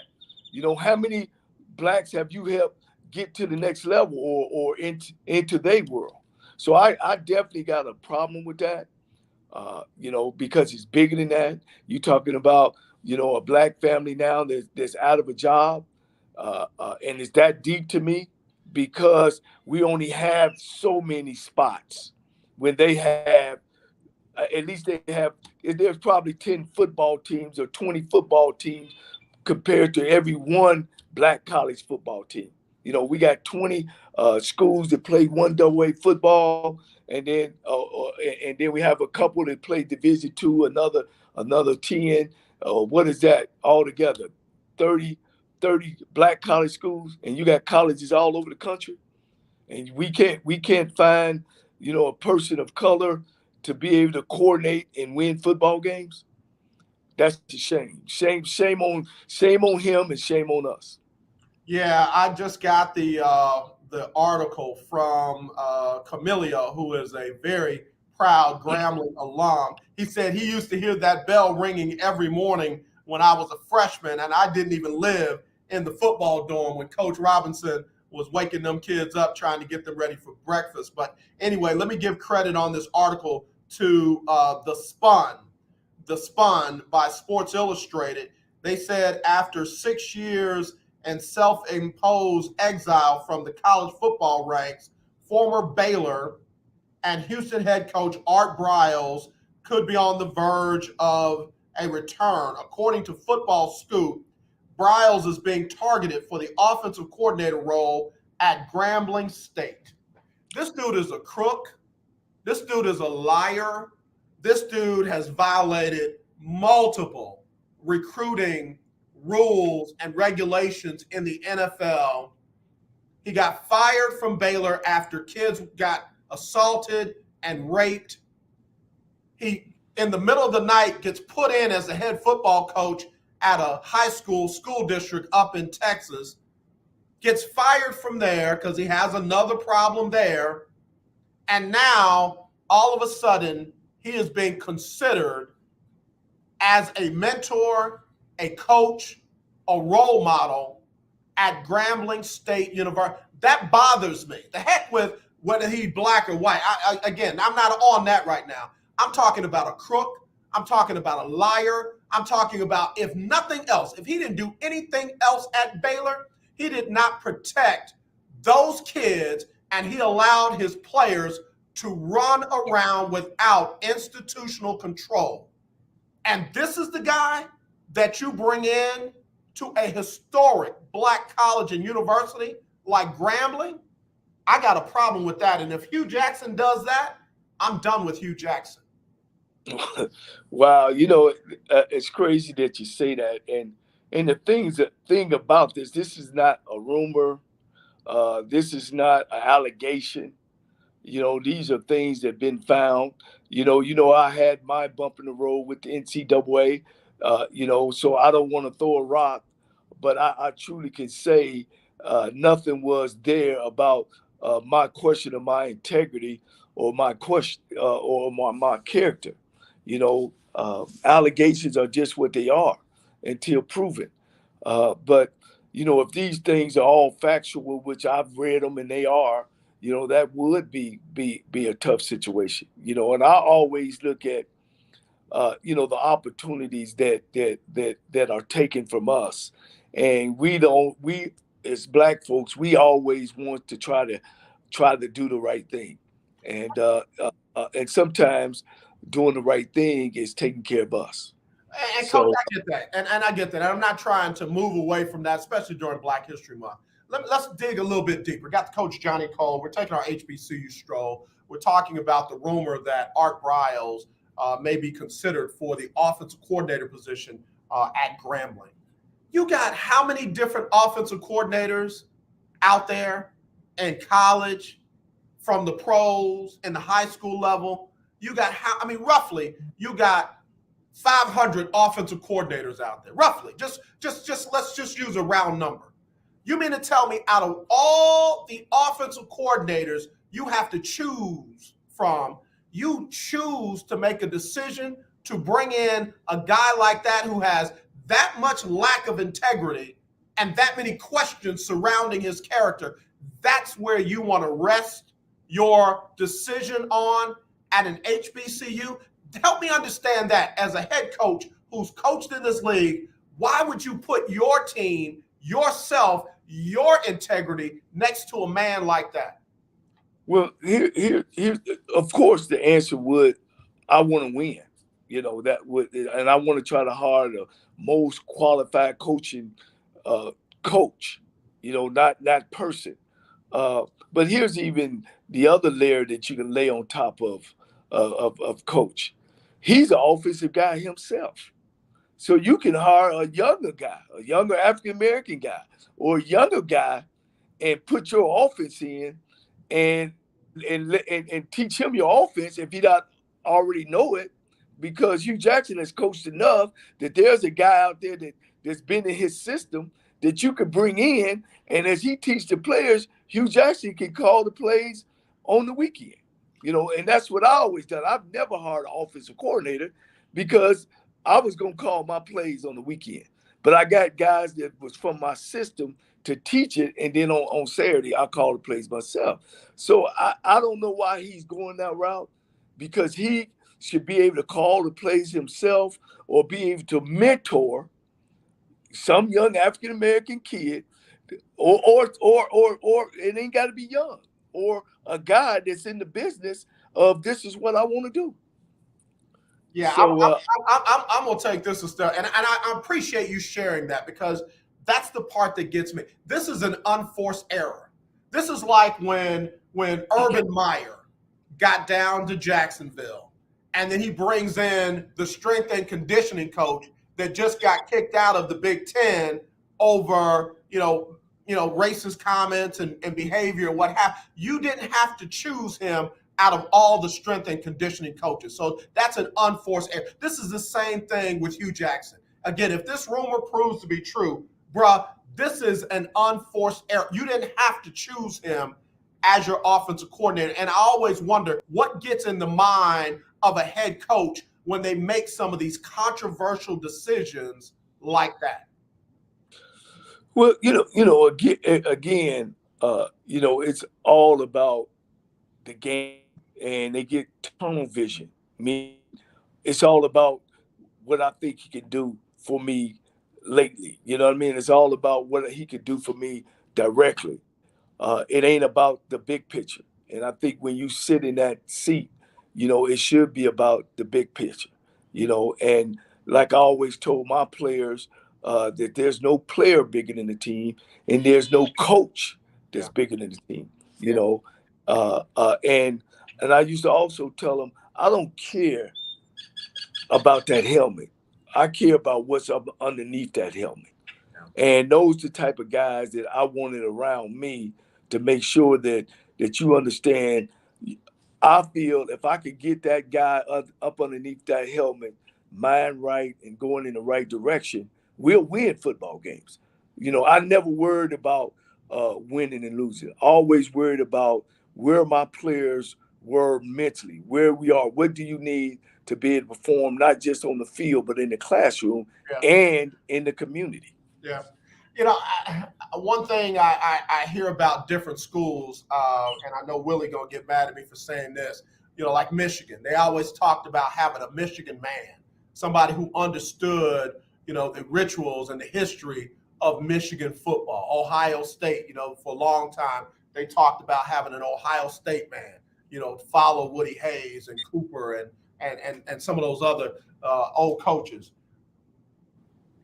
Everything I said positive about Coach Eddie Robinson, I feel like Hugh Jackson is about to degrade. He's about to denigrate. He's about to just shame the rich legacy of the history of the Grambling State Tiger football program and the school itself.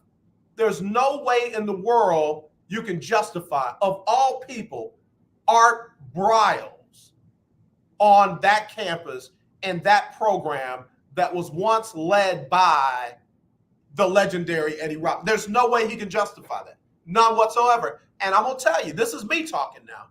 I hold the president responsible. I hold the athletic director responsible. I hold Hugh Jackson responsible. And I'm going to hold the alumni responsible if they don't stand up and say something before this happens.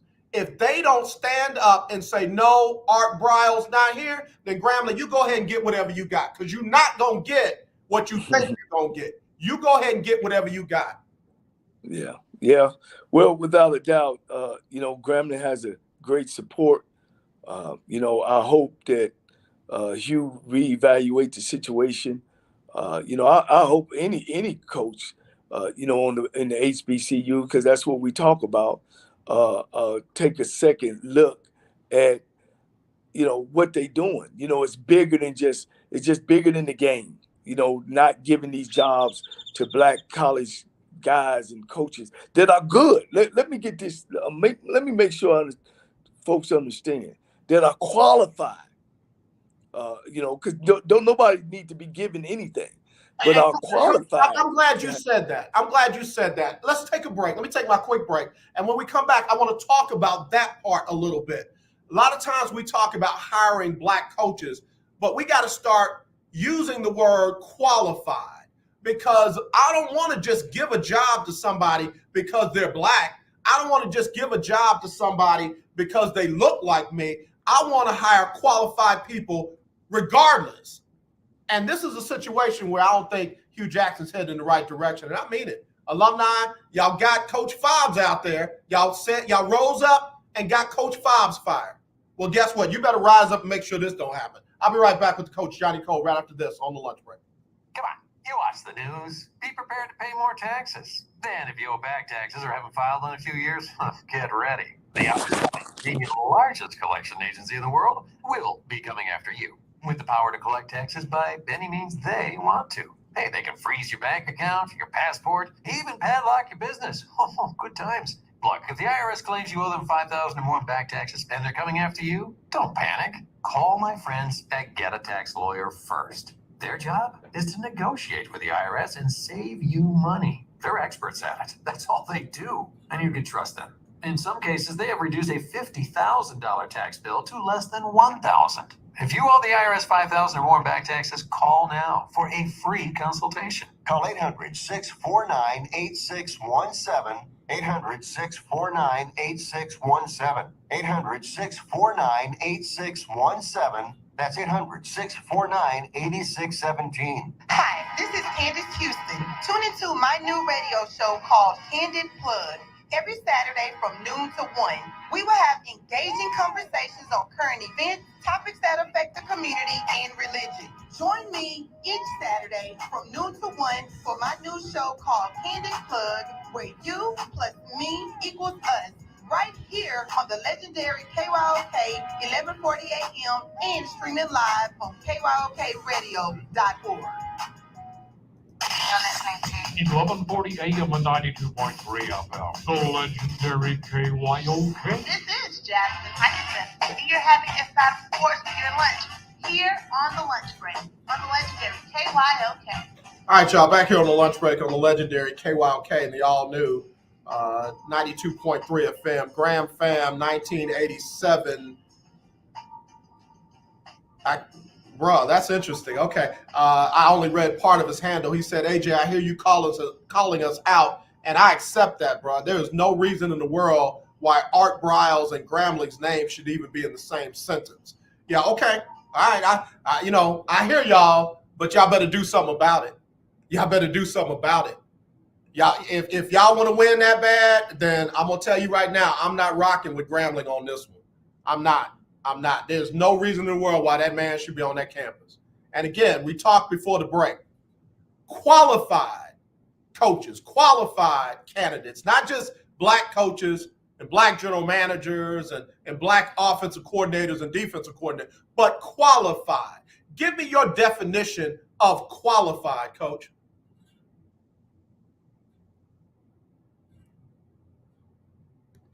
Right before the game when they interview him, and how we gonna have to they got to start and they got to start putting down a job description.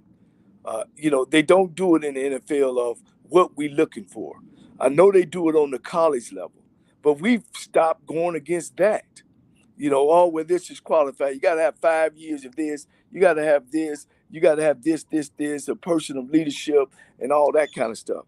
And that only applies to African-American coaches or a coach that you don't want. Then they'll go out and hire a guy that no experience, hadn't been a head coach, hadn't been a coordinator, and these guys are getting in these positions. And the thing about it, they're not successful. They 9 times out of 10 they won't be successful. This is a thing that I think we put football first.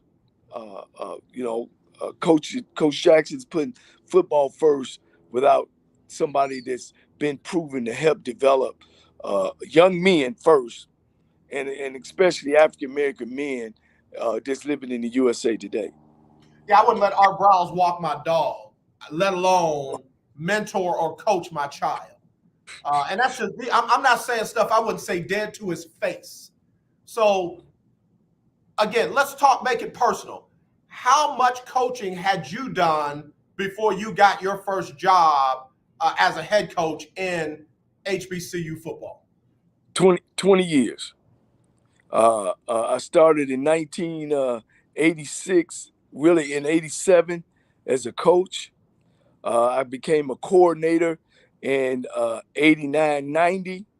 I became another coordinator at Tennessee State in 95.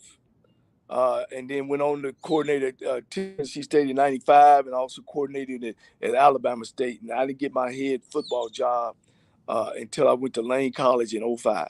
In 05, okay. And I was ready. I was right. I interviewed for the head job at at Texas Southern when I was 29. I was the wide receiver coach at Southern, and I thought I was ready, but I really wasn't. Okay. All right. So when we look at, when we look at the hiring issues in leagues like the NFL, and the NCAA has the same problem, by the way. I know it's an association, but athletic directors and the Power Fives and the Group of Fives, they have a problem finding qualified Black coaches as well. But there are people like Cliff Kingsbury, who was a losing head coach in college, that some kind of way gets picked over everybody else in the NFL. There was a quarterback by the name of Josh McCown who didn't even take the time to go out and try and get a assistant head coach or assistant coordinator or any kind of coaching job in college or the NFL, but for 2 seasons in a row was considered to be the head coach of the Houston Texans. Well, this is what I've been telling you, AJ, and for the longest. That's why it's so important in Black college football. And I've said this back in the 80s when I first got into coaching and started going down in them coaching conventions, and everybody was talking about, Black coach, Black head coach, Black coach. I said, well, where all your Black coaches are? They're down in Black college football. But the Black coaches at that time at the PWIs, they down the league. They down those coaches.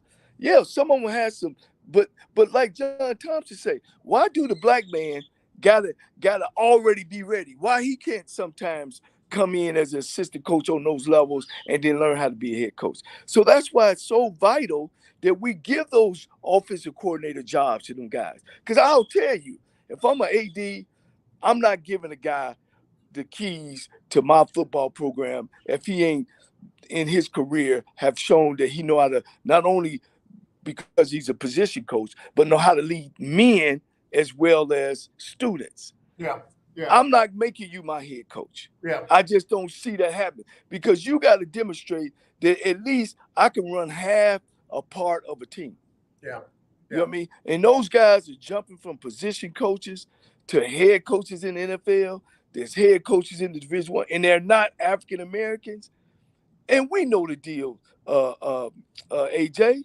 Living in America as a Black man, you got to have all your T's crossed and all your I's dotted. And I don't mind that. Yeah. Because when I get in that position, I should be ready, like Tomlin with the Pittsburgh Steelers. Yeah. He was ready. The thing about Tomlin that he didn't really have a lot of coordinator. He knew that system. He didn't go to a foreign place and he knew that system, and he was smart enough just to follow through. You know what I mean? Don't invent the wheel. It's already invented. Maybe we might put a stripe on it, but it was there. So he was one of those fortunate ones. Yeah. So with us not taking care of each other, and now look what we have. It's 40 years later, Coach. That 30 some years later, that me as a black coach back in the 80s going to these conventions, looking at the same problem. It ain't even enough of us even coaching, period. Yeah. Let alone that's get a why head job. I've got a colleague, and we'll get her back on the show, Dr. J. Jennifer Tebow. She said something very profound. She said the NFL doesn't just have a problem finding black head coaches and black general managers in front. They've got a hiring problem. They don't know how to hire talent. They know how to hire friends. They know how to hire, family members and sons, but they don't know how to find qualified talent, let alone qualified black talent. And when I look at what Hugh Jackson is talking about doing, rumored to be doing, he got a problem. You cannot hire somebody who can just coach and has no integrity. Mike Patton, touring the AFC South, said, Coach Cole, didn't you coach Leon Murray at TSU? Yes, I did. I got him. We got him from University of Pittsburgh. He wasn't playing up there, and by the time we were finished, he was in on the Heisman voting. Yeah. Great kid. Yeah. Love him like a son. Yeah, that's good stuff. Mike Patton is real connected with that Tennessee State program up there, and again, we're gonna have to either get up there to hang out with him or get him down here to hang out with us. Coach, before we gotta look at the changing in the power structure in the NCAA SWAC men's basketball. Prairie View did the TSU men a favor by knocking off Southern over the weekend, and then Southern took care of its own business and knocked off Grambling, having now won 6 in a row. So the standings in the SWAC now, Southern and Texas Southern are both up top at 9-3, FAMU at 8-4, Grambling at 8-4, Alcorn at 8-4, and then everybody else. Yeah. Well, without a doubt, we talked about Texas Southern, and they start off playing all the big boys, and they got off to a slow start. Once again, the two teams that were picked to do well, Jackson State and Prairie View, struggled. Yeah. And we know Prairie View started off, with the COVID situation. Now they're picking up steam. It's going to be interesting, I think.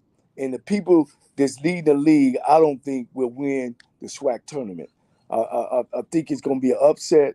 I think it's going to be a team down in the middle that's going to end up start playing real well at the end and end up winning the SWAC title. That's going to be to the interesting that you say that, Coach, because you got 1, 2, 3, 4, 5 teams at 5 and 7. Bethune, Jackson State, Alabama A&M, and Prairie View at 5 and 7. And then you've got 1, 2, 3 teams at 8 and 4, FAMU, Grambling, and Alcorn, and 2 teams at 9 and 3. So to see one of those teams jump out of that 5 and 7 pack, who do you think has the potential to do that? The two. I think Prairie View has the potential to do that, as well as Jackson State. And one of those 5 victories was one of the top teams up on in the conferences. Right, that's true. So they can play at that level. It's just the consistency, and also unfortunate. COVID played a role again. In athletics, and hopefully coach can get their program going in the right direction, and it's going to be real exciting. Yeah, I'll be at the H&PE Arena tonight when Texas Southern men and women take on the Southern Jags. Of course, it will be a battle of first place on the men's side, so we'll see how that turns out. Coach, where is that? Why you wearing that Texas Southern shirt? I did this. I meant to say something, but I thought. Hail to Texas Southern. Oh, hail to Maroon and Gray. Hey, look, you on point today. Happy Valentine's Day. Coach, to all the wonderful women and men that this is a special day for your loved ones. Coach, tell everybody where they can find you and follow you. We got to go. On Facebook, on Instagram, Cold-Blooded 9, and on Twitter, Hobo, Hobo, Big Play, BIGPLAY. Coach, have a good one. Happy Valentine's Day to you and yours. We love you to life. Can't wait to talk to you next week. Appreciate you. We'll talk after this. Give me a chance. All right. All right, y'all. Listen, we got to get ready to go. Donnie McClurkin up next with the Donnie McClurkin Show. He'll give you the best in gospel music, latest in the gospel music industry. Donnie does his thing every Monday through Friday from 2 to 3. In the morning, you got Erica Campbell and Griff.